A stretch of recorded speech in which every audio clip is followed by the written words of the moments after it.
سالم بن عبداللہ بن عمر رضی اللہ تعالی عنہ اور ابو بکر بن ابی حتمہ نے حدیث بیان کی کہ عبداللہ بن عمر رضی اللہ تعالی عنہ نے فرمایا کہ نبی کریم صلی اللہ علیہ وسلم نے عشاء کی نماز پڑھی اپنی زندگی کے آخری زمانے میں۔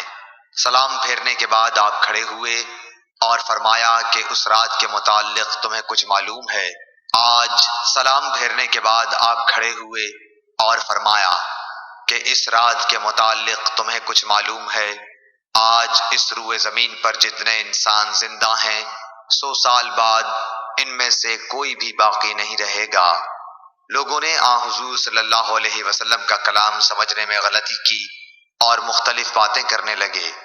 ابو مسعود رضی اللہ تعالیٰ عنہ نے یہ سمجھا کہ 100 برس بعد قیامت آئے گی، حالانکہ آپ کا مقصد صرف یہ تھا کہ جو لوگ آج اس گفتگو کے وقت زمین پر بستے ہیں ان میں سے کوئی بھی آج سے 1 صدی بعد باقی نہیں رہے گا۔ آپ صلی اللہ علیہ وسلم کا مطلب یہ تھا کہ 100 برس میں یہ قرن گزر جائے گا۔ صحیح بخاری حدیث نمبر 601۔ ابو عثمان نہدی نے عبد الرحمن بن ابی بکر رضی اللہ تعالیٰ عنہ سے یہ حدیث بیان کی کہ اصحاب صفہ نادار مسکین لوگ تھے، اور نبی کریم صلی اللہ علیہ وسلم نے فرمایا کہ جس کے گھر میں 2 آدمیوں کا کھانا ہو تو وہ تیسرے اصحاب صفہ میں سے کسی کو اپنے ساتھ لیتا جائے، اور جس کے ہاں 4 آدمیوں کا کھانا ہے تو وہ 5ویں یا 6 آدمی کو سائبان والوں میں سے اپنے ساتھ لے جائے۔ پس ابو بکر 3 آدمی اپنے ساتھ لائے اور نبی کریم صلی اللہ علیہ وسلم 10 آدمیوں کو اپنے ساتھ لے گئے۔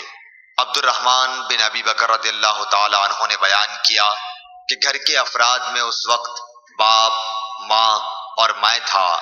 ابو عثمان راوی کا بیان ہے کہ مجھے یاد نہیں کہ عبد الرحمن بن ابی بکر نے یہ کہا یا نہیں کہ میری بیوی اور ایک خادم جو میرے اور ابو بکر دونوں کے گھر کے لیے تھا یہ بھی تھے۔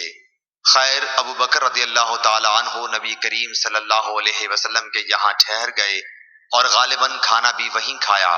صورتحال یہ ہوئی کہ نماز عشاء تک وہیں رہے، پھر مسجد سے نبی کریم صلی اللہ علیہ وسلم حجرہ مبارک میں آئے اور وہیں ٹھہرے رہے تاکہ نبی کریم صلی اللہ علیہ وسلم نے بھی کھانا کھا لیا، اور رات کا ایک حصہ گزر جانے کے بعد جب اللہ تعالیٰ نے چاہا تو آپ گھر تشریف لائے تو ان کی بیوی ام رومان نے کہا کہ کیا بات پیش آئی کہ مہمانوں کی خبر بھی آپ نے نہ لی، یا یہ کہا کہ مہمان کی خبر نہ لی؟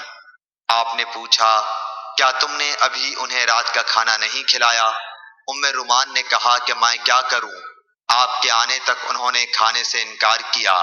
کھانے کے لیے ان سے کہا گیا تھا لیکن وہ نہ مانے۔ عبد الرحمن بن ابی بکر رضی اللہ تعالی عنہ نے بیان کیا کہ میں ڈر کر چھپ گیا۔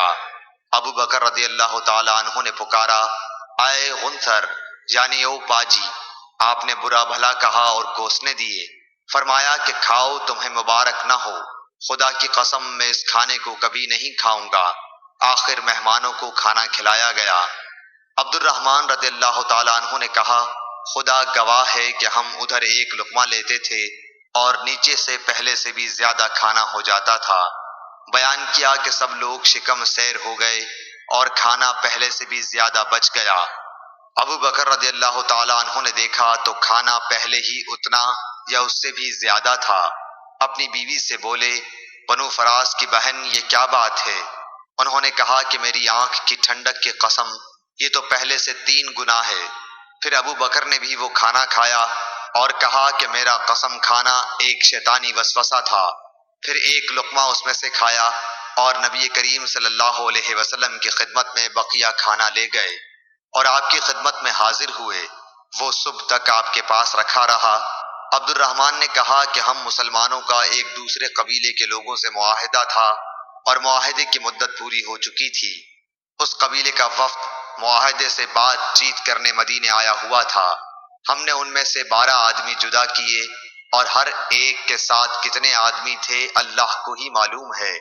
ان سب نے اس میں سے کھایا۔ عبد الرحمن رضی اللہ تعالی عنہ نے کچھ ایسا ہی کہا۔ صحیح بخاری حدیث نمبر 602۔ حضرت انس رضی اللہ تعالیٰ عنہ سے روایت ہے کہ نماز کے وقت کے اعلان کے لیے لوگوں نے آگ اور ناقوس کا ذکر کیا، پھر یہود و نصارہ کا ذکر آ گیا، پھر بلال رضی اللہ تعالیٰ عنہ کو یہ حکم ہوا کہ اذان کے کلمات 2 مرتبہ کہیں اور اقامت میں ایک مرتبہ۔ صحیح بخاری حدیث نمبر 603۔ نافع نے خبر دی کہ عبداللہ بن عمر رضی اللہ تعالیٰ عنہ کہتے تھے کہ جب مسلمان ہجرت کر کے مدینہ پہنچے تو وقت مقرر کر کے نماز کے لیے آتے تھے، اس کے لیے اذان نہیں دی جاتی تھی۔ ایک دن اس بارے میں مشورہ ہوا، کسی نے کہا نصارہ کی طرح 1 گھنٹہ لے لیا جائے، اور کسی نے کہا کہ یہودیوں کی طرح نرسنگا بگل بنا لو، اس کو پھونک دیا کرو۔ لیکن حضرت عمر رضی اللہ تعالیٰ عنہ نے فرمایا کہ کسی شخص کو کیوں نہ بھیج دیا جائے جو نماز کے لیے پکار دیا کرے۔ اس پر حضرت صلی اللہ علیہ وسلم نے اسی رائے کو پسند فرمایا اور بلال سے فرمایا کہ بلال اٹھ اور نماز کے لیے اذان دے۔ صحیح بخاری حدیث نمبر 604۔ ایوب سختیانی نے ابو قلابہ سے، انہوں نے انس رضی اللہ تعالیٰ عنہ سے روایت کیا ہے کہ حضرت بلال کو حکم دیا گیا کہ اذان کے کلمات 2 مرتبہ کہیں اور سوا قد قامت الصلاۃ کے تکبیر کے کلمات ایک دفعہ کہیں۔ صحیح بخاری حدیث نمبر 605۔ حضرت انس بن مالک رضی اللہ تعالیٰ عنہ سے روایت ہے کہ جب مسلمان زیادہ ہو گئے تو مشورہ ہوا کہ کسی ایسی چیز کے ذریعے نماز کے وقت کا اعلان ہو جسے سب لوگ سمجھ لیں۔ کچھ لوگوں نے ذکر کیا کہ آگ روشن کی جائے یا نرسنگا کے ذریعے اعلان کریں، لیکن آخر میں بلال کو حکم دیا گیا کہ اذان کے کلمات 2 دفعہ کہیں اور تکبیر کے ایک دفعہ۔ صحیح بخاری حدیث نمبر 606۔ انس بن مالک رضی اللہ تعالیٰ عنہ سے روایت ہے کہ بلال کو حکم دیا گیا کہ اذان کے کلمات 2 دفعہ کہیں اور تکبیر میں یہی کلمات ایک دفعہ۔ اسماعیل نے بتایا کہ میں نے ایوب سختیانی سے اس حدیث کا ذکر کیا تو انہوں نے کہا مگر لفظ قد قامت الصلاۃ 2 ہی دفعہ کہا جائے گا۔ صحیح بخاری حدیث نمبر 607۔ ابو ہریرہ رضی اللہ تعالیٰ عنہ سے روایت ہے کہ نبی صلی اللہ علیہ وسلم نے فرمایا جب نماز کے لیے اذان دی جاتی ہے تو شیطان بھاگتا ہوا بڑی تیزی کے ساتھ پیٹھ موڑ کر بھاگتا ہے تاکہ اذان کی آواز نہ سن سکے، اور جب اذان ختم ہو جاتی ہے تو پھر واپس آ جاتا ہے، لیکن جو ہی تکبیر شروع ہوئی وہ پھر پیٹھ موڑ کر بھاگتا ہے۔ جب تکبیر بھی ختم ہو جاتی ہے تو شیطان دوبارہ آ جاتا ہے اور نمازی کے دل میں وسوسے ڈالتا ہے، کہتا ہے کہ فلاں بات یاد کر، فلاں بات یاد کر۔ ان باتوں کی شیطان یاد دہانی کراتا ہے جن کا اسے خیال بھی نہ تھا، اور اس طرح اس شخص کو یہ بھی یاد نہیں رہتا کہ اس نے کتنی رکعتیں پڑھی ہیں۔ صحیح بخاری حدیث نمبر 608۔ امام مالک نے عبد الرحمن بن عبداللہ بن عبد الرحمن بن ابی صعصعہ انصاری سے خبر دی، پھر عبد الرحمن مازنی اپنے والد عبداللہ سے بیان کرتے ہیں کہ ان کے والد نے انہیں خبر دی کہ حضرت ابو سعید خدری رضی اللہ تعالیٰ عنہ صحابی نے ان سے بیان کیا کہ میں دیکھتا ہوں کہ تمہیں بکریوں اور جنگل میں رہنا پسند ہے، اس لیے جب تم جنگل میں اپنی بکریوں کو لیے ہوئے موجود ہو اور نماز کے لیے اذان دو تو تم بلند آواز سے اذان دیا کرو، کیونکہ جن و انس بلکہ تمام ہی چیزیں جو مؤذن کی آواز سنتی ہیں قیامت کے دن اس پر گواہی دیں گی۔ حضرت ابو سعید رضی اللہ تعالیٰ عنہ نے فرمایا کہ یہ میں نے نبی صلی اللہ علیہ وسلم سے سنا ہے۔ صحیح بخاری حدیث نمبر 609۔ حضرت انس رضی اللہ تعالیٰ عنہ سے روایت ہے، انہوں نے نبی کریم صلی اللہ علیہ وسلم سے کہ جب نبی کریم صلی اللہ علیہ وسلم ہمیں ساتھ لے کر کہیں جہاد کے لیے تشریف لے جاتے تو فوراً ہی حملہ نہیں کرتے تھے، صبح ہوتی اور پھر آپ انتظار کرتے، اگر اذان کی آواز سن لیتے تو حملے کا ارادہ ترک کر دیتے، اور اگر اذان کی آواز نہ سنائی دیتی تو حملہ کرتے تھے۔ انس نے کہا کہ ہم خیبر کی طرف گئے اور رات کے وقت وہاں پہنچے، صبح کے وقت جب اذان کی آواز نہیں سنائی دی تو آپ اپنی سواری پر بیٹھ گئے اور میں ابو طلحہ کے پیچھے بیٹھ گیا۔ چلنے میں میرے قدم نبی صلی اللہ علیہ وسلم کے قدم مبارک سے چھو چھو جاتے تھے۔ انس نے کہا کہ خیبر کے لوگ اپنے ٹوکروں اور کدالوں کو لیے ہوئے اپنے کام کاج کو باہر نکلے تو انہوں نے رسول کریم صلی اللہ علیہ وسلم کو دیکھا اور چلا اٹھے کہ محمد واللہ محمد صلی اللہ علیہ وسلم پوری فوج سمیت آ گئے۔ انس نے کہا کہ جب نبی صلی اللہ علیہ وسلم نے انہیں دیکھا تو آپ نے فرمایا اللہ اکبر اللہ اکبر، خیبر پر خرابی آ گئی۔ بے شک جب ہم کسی قوم کے میدان میں اتر جائیں تو ڈرائے ہوئے لوگوں کی صبح بری ہوگی۔ صحیح بخاری حدیث نمبر 610۔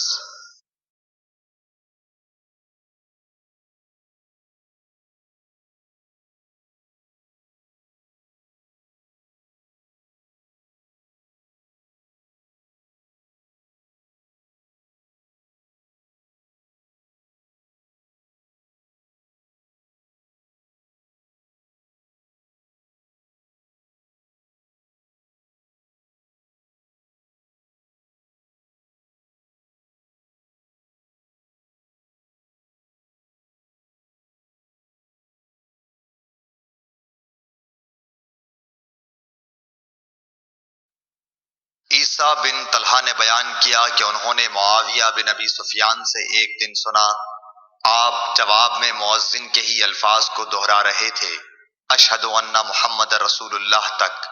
ہم سے اسحاق بن راہوائی نے بیان کیا، کہا کہ ہم سے وہب بن جریر نے بیان کیا، کہا کہ ہم سے ہشام دستوائی نے یحییٰ بن ابی کثیر سے اسی طرح حدیث بیان کی۔ صحیح بخاری حدیث نمبر 612۔ یحییٰ نے کہا کہ مجھ سے میرے بعض بھائیوں نے حدیث بیان کی کہ جب مؤذن نے حی علی الصلاۃ کہا تو معاویہ رضی اللہ تعالی عنہ نے لا حول ولا قوت الا باللہ کہا اور کہنے لگے کہ ہم نے نبی صلی اللہ علیہ وسلم سے ایسا ہی کہتے سنا ہے۔ صحیح بخاری حدیث نمبر 613۔ محمد بن منقدر نے جابر بن عبداللہ سے روایت کیا ہے کہ رسول اللہ صلی اللہ علیہ وسلم نے فرمایا کہ جو شخص اذان سن کر یہ کہے اللہم رب ھذہ الدعوۃ التامہ والصلاۃ القائمۃ آت محمدا الوسیلۃ والفضیلۃ وابعثہ مقاما محمودا الذی وعدتہ، اسے قیامت کے دن میری شفاعت ملے گی۔ صحیح بخاری حدیث نمبر 614۔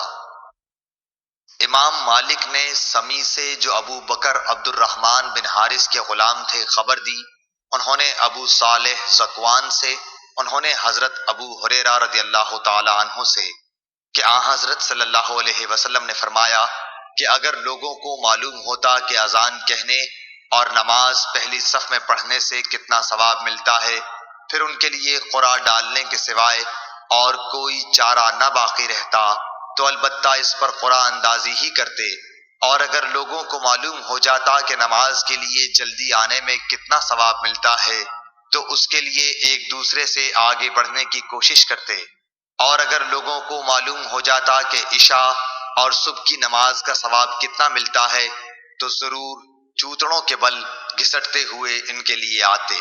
صحیح بخاری حدیث نمبر 615۔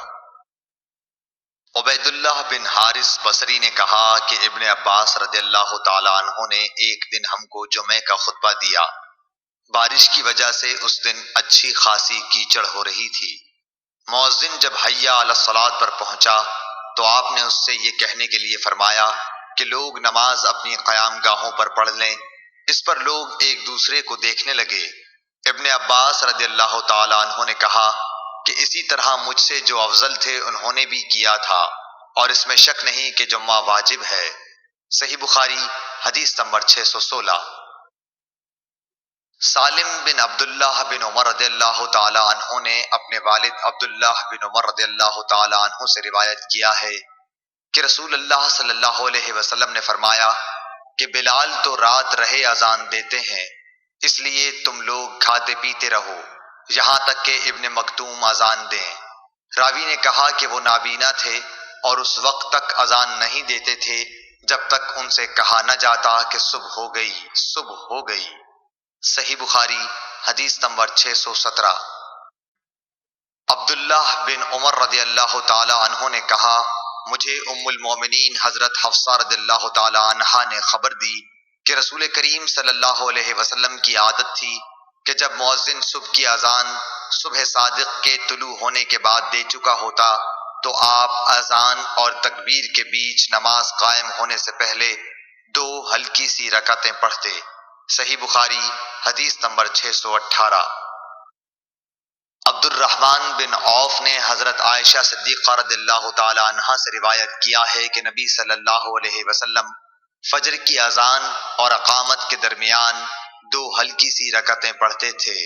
صحیح بخاری حدیث نمبر 619۔ عبداللہ بن دینار نے حضرت عبداللہ بن عمر رضی اللہ تعالی عنہ سے روایت کیا ہے کہ رسول کریم صلی اللہ علیہ وسلم نے فرمایا، دیکھو بلال رات رہے میں اذان دیتے ہیں، اس لیے تم لوگ سحری کھا پی سکتے ہو جب تک ابن ام مکتوم اذان نہ دیں۔ صحیح بخاری حدیث نمبر 620۔